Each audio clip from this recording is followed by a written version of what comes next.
सनसुजात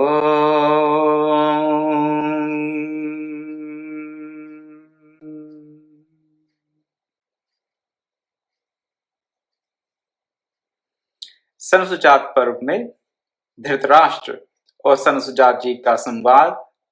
धृतराष्ट्र प्रश्न कर रहे हैं और सनसुजात जी, जो कि महात्मा विदुर के आह्वान पर वहां पर उपस्थित हुए हैं, उन्होंने अपने आप को विदुर के कहने पर वहां पर धृतराष्ट्र के समक्ष और विदुर के समक्ष अपने आप को प्रस्तुत किया। और उसके बाद धृतराष्ट्र के धारा प्रवाह प्रश्न, प्रश्न के बाद प्रश्न, प्रश्न के बाद प्रश्न, उनके प्रश्नों के उत्तर दे रहे हैं। हालांकि उनके विषय वस्तु, प्रश्न की जो टॉपिक हैं वो अलग अलग नहीं है ज्यादा, परंतु फिर भी धृतराष्ट्र अपने मन को समझाने के लिए बार बार प्रश्न कर रहे हैं। तो प्रश्न करते हैं कि वेदों का तात्पर्य क्या है, वेदों की इतनी महिमा क्यों है, ब्राह्मण कौन है, इत्यादि इत्यादि। और होता क्या है,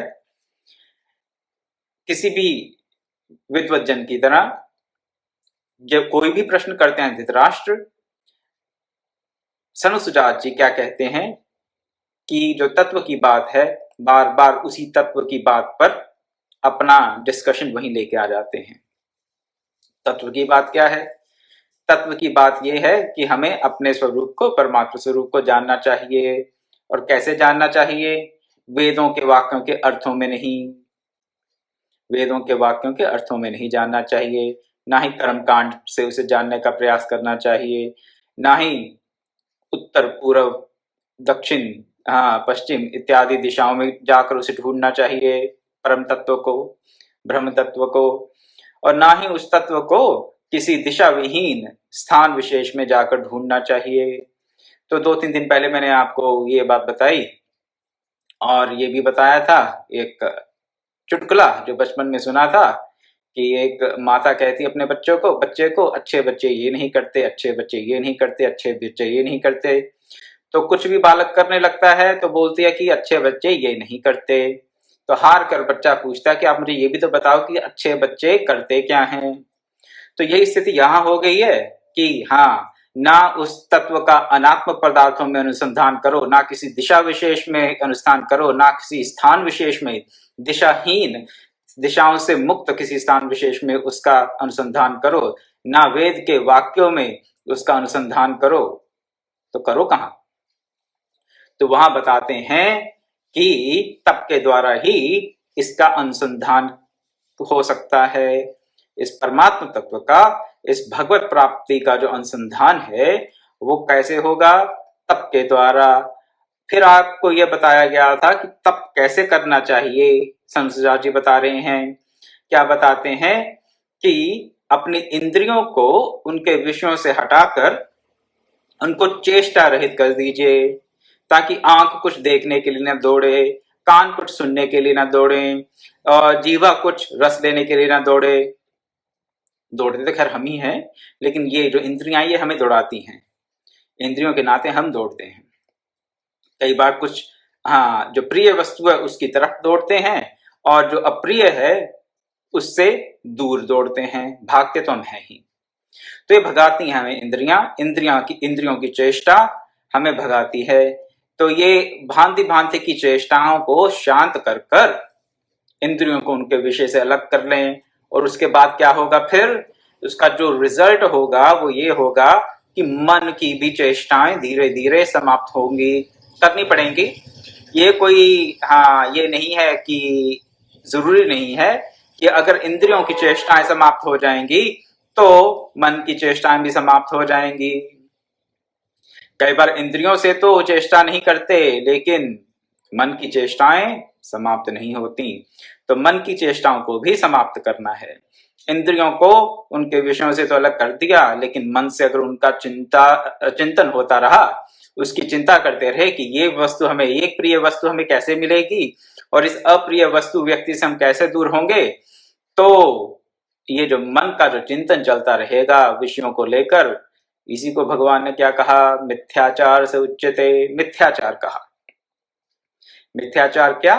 कि बाहर से तो हम किसी भी वस्तु को ग्रहण नहीं कर रहे, इंद्रियों से किसी वस्तु को ग्रहण नहीं कर रहे। जैसे कि लड्डू मैं नहीं खा रहा, मुझे पता नहीं खाना चाहिए, या मैंने ऐसा निर्णय कर लिया कि लड्डू नहीं खाऊंगा। लोगों को बताना है ना कि मैं बड़ा त्यागी महात्मा हूं, नहीं नहीं मैं लड्डू नहीं खाऊंगा। मेरे सामने कोई लड्डू लेके आ जाए और मैं कहूं नहीं नहीं मैं लड्डू नहीं खाऊंगा, क्यों जी, मैं तो बहुत त्यागी महात्मा हूं। अब ऐसे कोई मेरे सामने लड्डू लेके आ जाए और मैं खाना आरंभ कर दूं तो अच्छा थोड़ी ना लगता है। ना ना ना ना ना, थोड़ा बताना चाहिए ना लोगों की हम त्यागी हैं। नहीं नहीं नहीं हम नहीं खाएंगे, बोल दिया ऐसा। लेकिन मन में क्या हो रहा है, लोगों की बातें सुन रहा हूं, हो सकता है बोल रहा हूं, और मन में लड्डुओं का ही चिंतन हो रहा है। इसे कहते हैं मिथ्याचार। इंद्रियों से तो उसके विषय को अलग कर दिया, जीवा से तो लड्डू को अलग कर दिया, किसी भी कारण से किया हो, तो अपने आप को बड़ा महात्मा दिखाने के लिए किया हो, या संकोचवश कर दिया हो, शिष्टाचार वश कर दिया हो, इत्यादि इत्यादि, या केवल इसलिए कर दिया हो कि हाँ डायबिटीज है तो मीठा नहीं खाना चाहिए। अपने स्वास्थ्य को देखते हुए अपनी इंद्रियों को उसके विषय से, अपनी जीवा को लड्डू से अलग तो कर दिया, लेकिन मन से लड्डुओं का चिंतन नहीं गया। तो मन का भी निचेष्ट होना, चेष्टा रहित होना अति आवश्यक है। मन एव मनुष्यानाम कारणम बंध मोक्षयो। ये जो मन है यही मनुष्यों के बंधन का और मनुष्यों के मोक्ष का कारण है। तो इंद्रियों से विषयों को अलग करके फिर मन को निचेष्ट करें, चेष्टा से रहित करें, और उसके बाद क्या हो, मन को कहां से अलग कर दिया, इंद्रियों के विषयों से, हर प्रकार की चेष्टा से। तो एक प्रकार से एक तरफ से तो हटा दिया, फिर उसे कहीं लगाना भी है।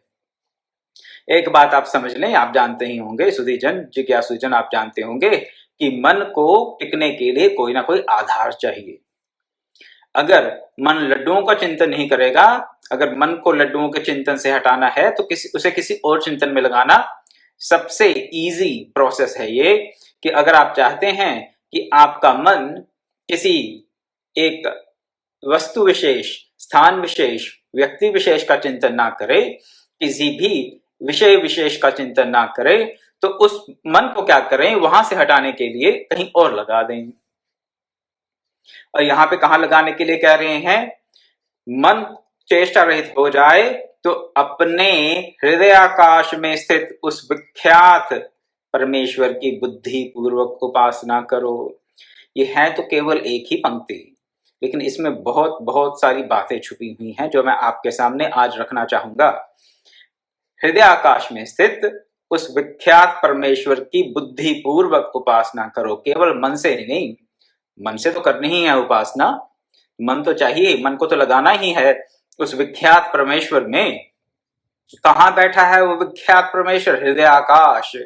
हृदय में कौन सा आकाश है भाई? बाहर का आकाश तो हमें दिखता है, नभ व्योम दिखता है बाहर का आकाश, ये हृदय में कौन सा आकाश है, इसको समझेंगे। और फिर उपासना और बुद्धि, राम राम राम राम राम राम राम राम, ये कैसी बातें कर रहे हैं आप? उपासना में बुद्धि लगाएंगे?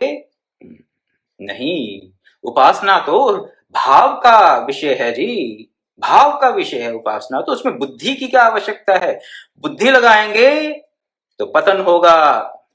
नहीं, मैं नहीं कह रहा, ऐसा आजकल प्रचलन है, प्रचलन है आजकल भक्ति के नाम पर बुद्धि को तिलांजलि देने का जो प्रचलन है, इसको देखकर मेरा हृदय बहुत व्यथित होता है, अत्यंत व्यथित होता है। क्यों होता है वो मैं आपके सामने शास्त्रों से उदाहरण रखूंगा आपके आगे, ताकि आप समझ सकें कि बुद्धि पूर्वक उपासना कैसे करनी है।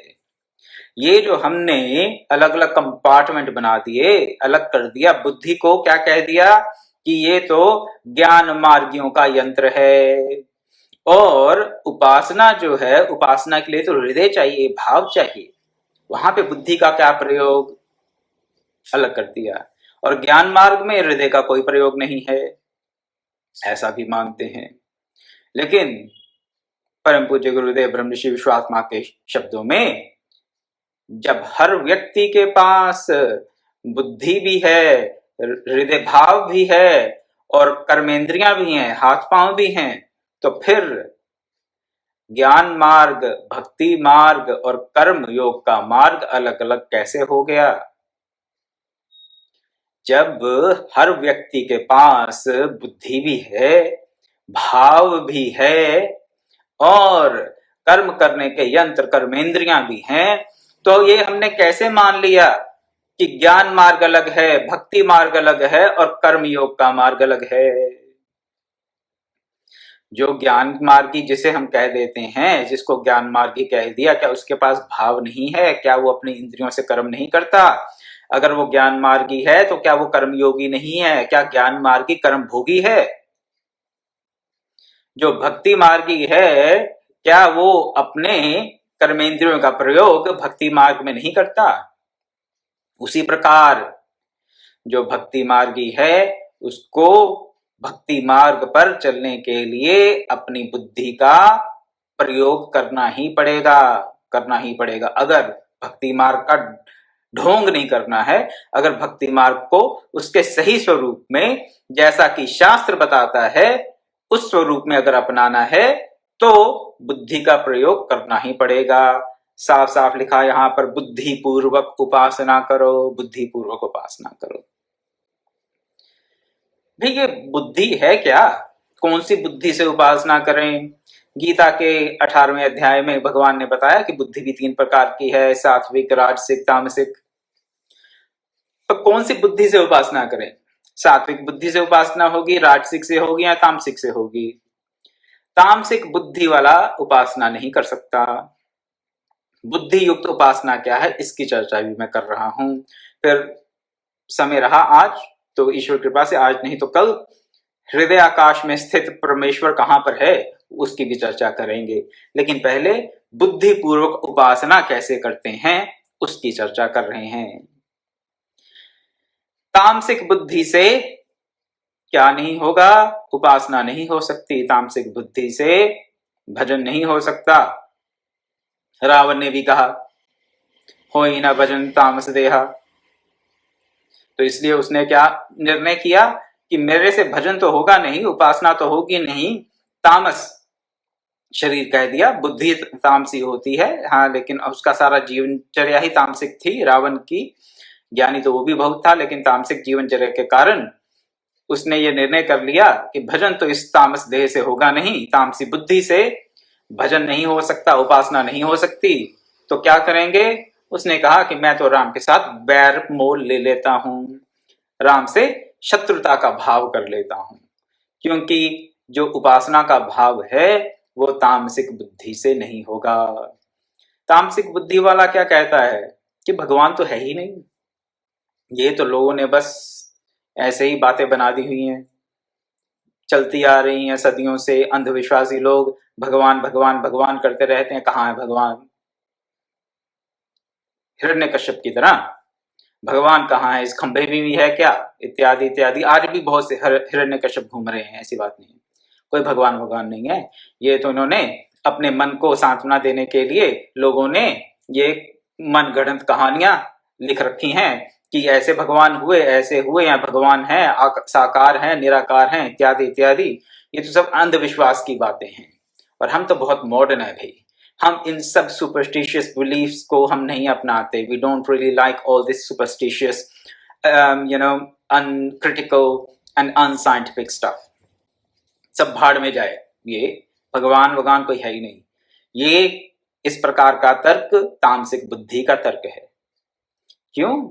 क्योंकि जो दिख रहा है बस उसी में ही आस्था है, और अपने अंदर ऐसा तमस के कारण, तमोगुण के कारण ऐसा अभिमान भरा पड़ा है, हमें भगवान भगवान नहीं चाहिए, भगवान है ही नहीं। क्यों? क्योंकि मैं ही इतना बलशाली हूं, मेरे से बड़ा और कोई हो ही नहीं सकता, मेरे से बुद्धिमान कोई और हो नहीं सकता, तो भगवान भगवान कुछ नहीं है।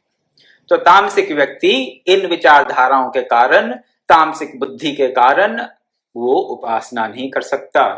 तो ये जो बुद्धि पूर्वक उपासना है, क्या ये रजोगुनी बुद्धि से संभव है? क्या रजोगुनी बुद्धि के साथ हम उपासना कर सकते हैं? हाँ, कर सकते हैं, लेकिन वो उपासना हाँ कोई अच्छी क्वालिटी की उपासना नहीं होगी। कैसी उपासना होगी वो फिर? उस उपासना में ऐसा होगा, रजो रागात्मकम वृद्धिम, रागात्मक उपासना होगी। भगवान क्यों प्रिय लगेंगे? क्योंकि उसे कुछ चाहिए। अगर भगवान से जो चाहिए वो मिल गया तो भगवान बहुत अच्छे। और अगर भगवान से जो चाहिए जिस कारण भगवान की उपासना नहीं की, उपासना की जिसके लिए वो चीज नहीं मिली, जिस व्यक्ति के लिए जिस वस्तु के लिए उपासना की गई भगवान की, अगर भगवान से वो वस्तु व्यक्ति प्राप्त नहीं हुए तो भगवान है ही नहीं। ये कैसा भगवान है भाई? भगवान कुछ नहीं है। भगवान हाँ निर्दयी है, कठोर हृदय है। भगवान ऐसा है, भगवान से फिर भगवान को गालियां देना शुरू हो जाएंगे क्योंकि अपनी जो इच्छा पूर्ति थी वो नहीं हुई। और अगर इच्छा पूर्ति हो गई तो हाँ फिर भगवान बड़े दयालु हैं, बड़े कृपालु हैं। और ऐसी रजोगुनी बुद्धि से जो उपासना की जाती है वो तो हाँ अधोगति की तरफ ही लेके जाती है। कैसे अधोगति की तरफ लेके जाती है? क्योंकि अगर हमारी जो मनोवांछित कामनाएं हैं वो पूरी हो गई तो हम अपनी उन कामनाओं को और दृढ़ कर लेंगे। कामनाएं हमारे मन में और गहरी जड़ जमा लेंगी और अगर पूरी नहीं हुई तो फिर हम नास्तिक बन जाएंगे। तो ये राजसिक बुद्धि से भी, रजोगुनी बुद्धि से भी हम प्रभु की जो उपासना है, जिस प्रकार से उपासना करनी चाहिए, जो शास्त्रभित मार्ग है उपासना का, वो नहीं कर सकते। तो रहेगी फिर एक ही प्रकार की बुद्धि रह गई, तामसिक से नहीं होगी, राजसिक में भी गड़बड़ है। तो फिर होगी तो होगी सात्विक बुद्धि, सतोगुनी बुद्धि से ही उपासना होगी। अब सतोगुनी बुद्धि क्या है?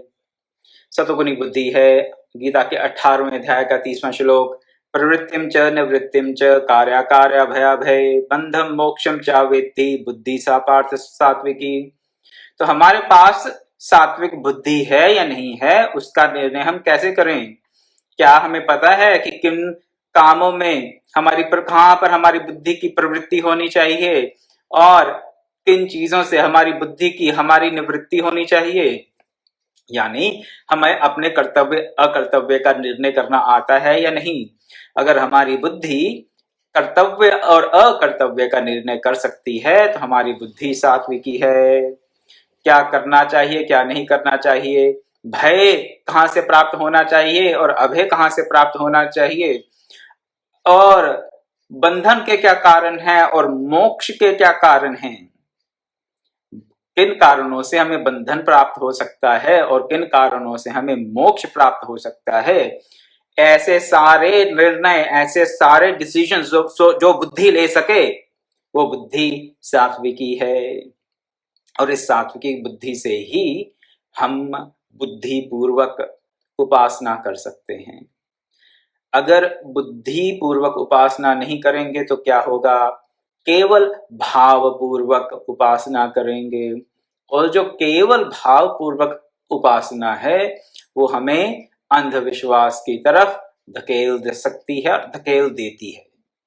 जो प्रैक्टिकली मैंने देखा है कि अगर बुद्धि पूर्वक, बुद्धि को छोड़कर उपासना करते हैं, बुद्धि पूर्वक उपासना नहीं करते, तो वो उपासना भाव के कारण, केवल भाव के कारण क्या होता है, ज्यादातर देखने में ये आया है कि वो अंधविश्वास की तरफ हमें धकेल देती है।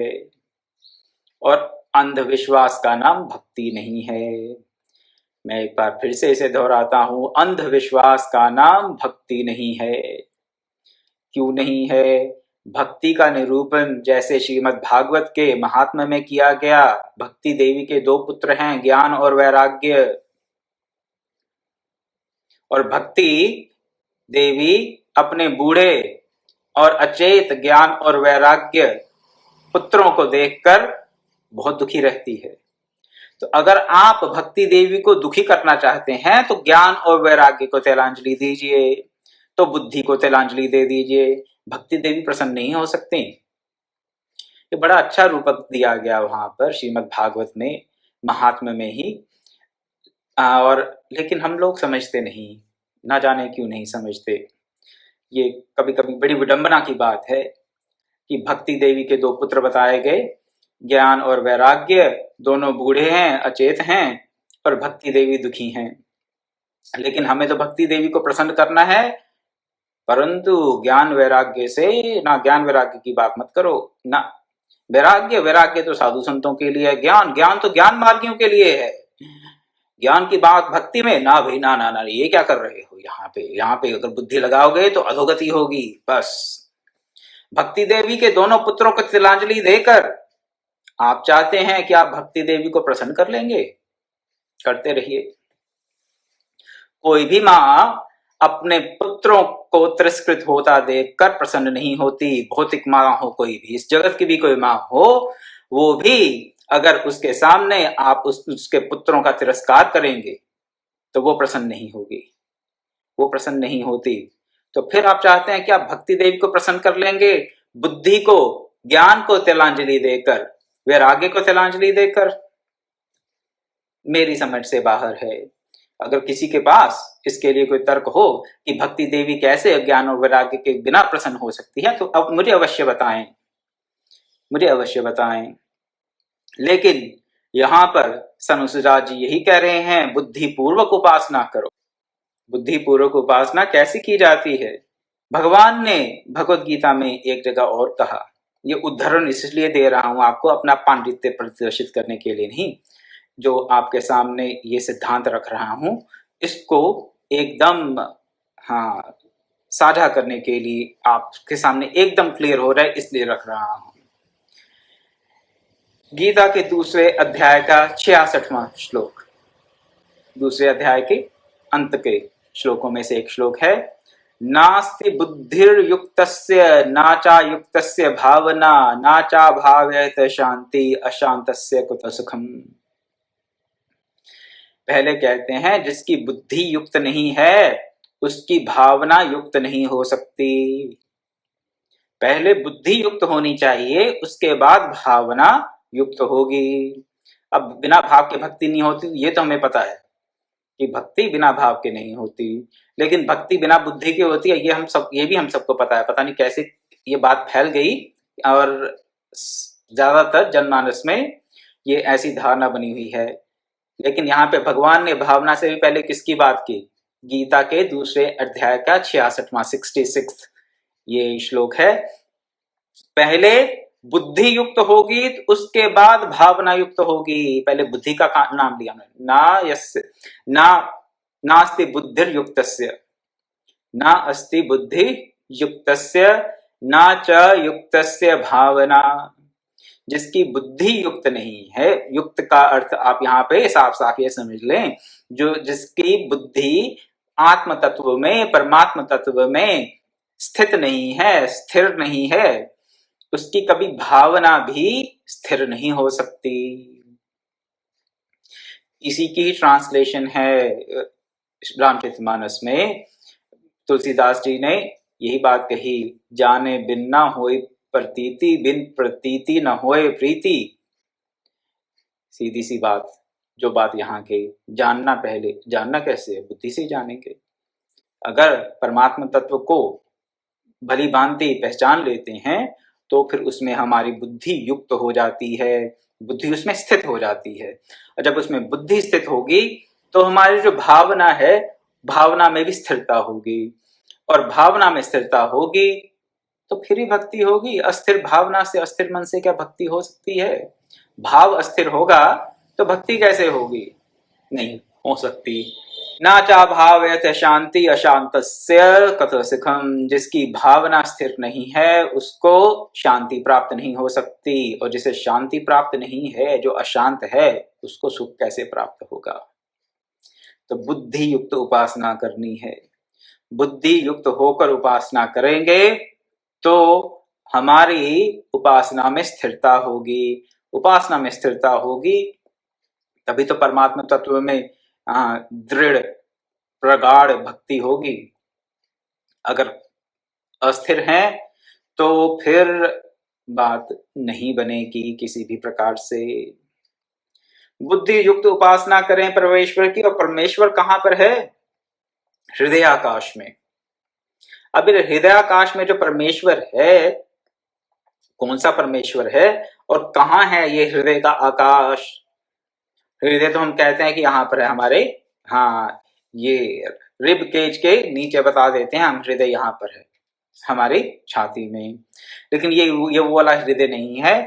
और इसके लिए भी आप चाहे योग की, चाहे ज्ञान की, चाहे भक्ति की, आप किसी भी प्रकार की अगर प्रणाली को अपनाएं, आप पाएंगे वेदांत में भी जो हृद शब्द है संस्कृत का, हृद कहते हैं गहरे स्थान को, गहरे स्थान को हृद कहा जाता है।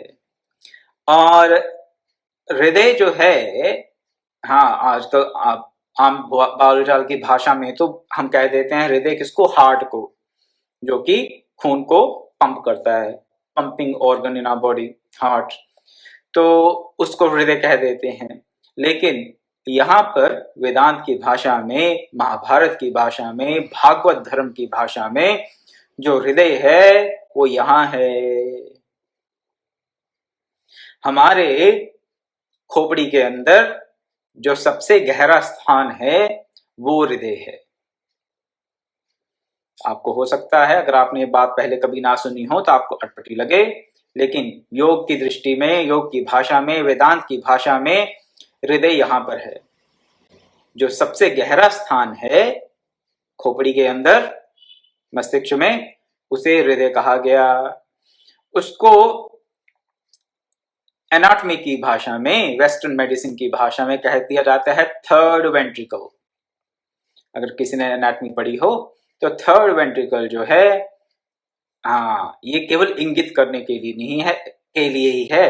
ये ऐसा मत समझिएगा कि जो थर्ड वेंट्रिकल है वही हृदय आकाश है, लेकिन जो थर्ड वेंट्रिकल है उसी स्थान को, उसी स्थान के इर्द गिर्द हृदय आकाश है। स्पेस होती है वहां पे थोड़ी सी, पिट्यूटरी ग्लैंड के ऊपर और पीनल ग्लैंड के थोड़े से नीचे जाकर एक स्पेस रहता है, उस स्पेस को हृदय आकाश कहा जाता है, जिसको कि योग की भाषा में ब्रह्मचक्र कह दिया जाता है। वो जो ब्रह्मचक्र है या ब्रह्मरंध्र है, ब्रह्मरंध्र भी कहा जाता है उसे, वहां पर परमात्मा की ज्योति का प्रकाश है। जो हमारी आंखों की ऑप्टिक नर्व्स हैं वो भी क्रॉस करती हैं उसी स्थान के पास। ऑप्टिक नर्व्स, आंखों से जो नाड़ियां जाती हैं दिमाग को, वो क्रॉस करती हैं मिड ब्रेन में, थर्ड वेंट्रिकल के पास ही, और हाँ, ऐसे हो जाती हैं, एक ऊपर से दूसरी निकल जाती है। तो उसी के पास ये हृदय आकाश है। उस हृदय आकाश को योग की भाषा में, ये कुंडलिनी योग की भाषा में भी कह दिया जाता है ब्रह्मचक्र। इस ब्रह्मचक्र में क्या होता है? परमात्मा की ज्योति का प्रकाश आता है। इसी को यहां पर संसुजात जी बता रहे हैं, क्या? हृदय आकाश में स्थित उस विख्यात परमेश्वर की बुद्धि पूर्वक उपासना करो। तो हृदय आकाश क्या है? ब्रह्मचक्र। ब्रह्मचक्र, चिदाकाश भी कह दिया जाता है इसे, चिदाकाश भी उसी का नाम है, हृदय आकाश भी उसी का नाम है, ब्रह्मचक्र भी उसका नाम है। उसमें जो परमात्मा की ज्योति का प्रकाश पड़ता है, उस परमात्मा तत्व की, उस विख्यात परमेश्वर की हमें बुद्धि पूर्वक उपासना करनी चाहिए। और ये केवल यही, ऐसा नहीं कि यहाँ पर केवल संसुजात जी ने यहाँ कह दिया और कहीं इसका उल्लेख नहीं मिलता। गीता में भी 18वें अध्याय का 61वां 61st श्लोक, ईश्वर सर्वभूतानां हृद्देशेऽर्जुन तिष्ठति। ईश्वर सब भूतों के, सब प्राणियों के हृदय देश में बैठा हुआ है, यहाँ पे बैठा हुआ है, हृद्देशे अर्जुन तिष्ठति। सब प्राणियों के हृदय देश में, चिदाकाश में वो ईश्वर बैठा हुआ है। भगवत गीता के 18वें अध्याय का 61वां श्लोक, साफ साफ शब्दों में वहां भी लिखा है। तो हमें उस परमेश्वर की बुद्धि पूर्वक उपासना करनी है। और कैसे होती है वो उपासना? आगे कहते हैं मौन रहने से नहीं हो जाती, जंगल में निवास करने मात्र से कोई उपासना नहीं कर सकता, कोई मौन रहने से मुनि नहीं बन जाता, कोई जंगल में रहने से मुनि नहीं बन जाता।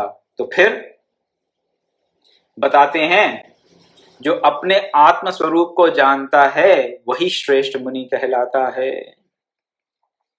आत्म स्वरूप को जाने, उस हृदय देश में बैठे हुए, उस चिदाकाश में तिष्ठति बैठे हुए परमात्मा को हम जाने। आपको एक और प्रैक्टिकल टिप बता देता हूं यहां पर, जो लोग कर सकें। अगर आप प्राणायाम कर सकते हैं तो अगर आप प्राणायाम करें, कपालभाति करें, तो उसके बाद आंखें बंद करके बैठ जाएं, जितनी बार भी कर सकें, अपने शक्ति का अतिक्रमण ना करते हुए। और अगर जानते हो कैसे करना चाहिए कपालभाति, तो कपालभाति करके आंखें बंद करके बैठ जाएं।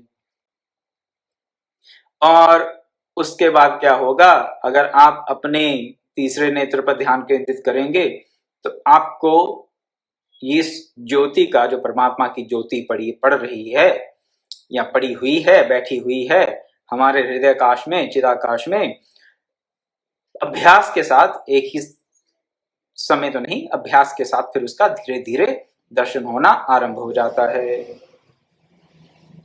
तो प्राणायाम की किसी अच्छी विधि से अगर उसको ठीक प्रकार से किया जाए तो इस हृदय देश में बैठे हुए ईश्वर सर्वभूतानां, बैठे हुए इस ईश्वर को हम देख सकते हैं। ऐसे आंखें, चमड़े वाली आंखों से नहीं, अंतर्मन की आंखों से उसके दर्शन प्राप्त हो जाते हैं। दर्शन प्राप्त करें, फिर उसमें अपने आप को स्थित करें, उसकी बुद्धि पूर्वक उपासना करें। फिर कहलाएंगे हम क्या, मुनि। केवल मौन रहने से मुनि व्यक्ति नहीं होता, और केवल जंगल में रहने से व्यक्ति मुनि नहीं होता। तो कैसे मुनि होता है, जो अपने उस आत्म तत्व को जानता है। प्राणायाम से भी हम इसे जान सकते हैं, ध्यान योग से भी जान सकते हैं, भक्ति योग से भी जान सकते हैं, जप करें, जप की क्रिया से भी जान सकते हैं, मंत्र जप से भी उसे जान सकते हैं। उसी को ही जानना है। फिर एक बार अगर उसके दर्शन हुए तो फिर क्या होता है, वो ज्ञानी पुरुष क्या कहलाता है, वैयाकरण। अब ये वैयाकरण क्या होता है, और उसके आगे बताते हैं कि लोगों को देखने वाला कौन है, और सब लोगों को जिसने देखा है, इस लोक से लेके ब्रह्म लोक पर्यंत तक किसी ने सब लोगों को देख लिया, क्या वो श्रेष्ठ है, या जो सर्वविद है, सब जानने वाला है, वो श्रेष्ठ है। दो शब्द है यहाँ पे, सर्वदर्शी और सर्वविद। सब देखने वाला श्रेष्ठ है या सब जानने वाला श्रेष्ठ है, इस पे चर्चा करते हैं। लेकिन आज समय हो रहा है, तो आज मैं अपनी वाणी को यहीं विराम दूंगा, कथा को यहीं विराम देंगे। आशा करते हैं आप आज की कथा से ये बात आपके मन में बैठ गई होगी कि बुद्धि के प्रयोग के बिना उपासना संभव नहीं है। शास्त्रीय विधि से उपासना का ढोंग करना हो वो तो अलग बात है, उसके बारे में मैं कुछ नहीं कह सकता। ओम पूर्णमदः पूर्णमिदं पूर्णात् पूर्णमुदच्यते पूर्णस्य पूर्णमादाय पूर्णमेवावशिष्यते। ओम शांति शांति शांति। हरि ओम तत्सत्।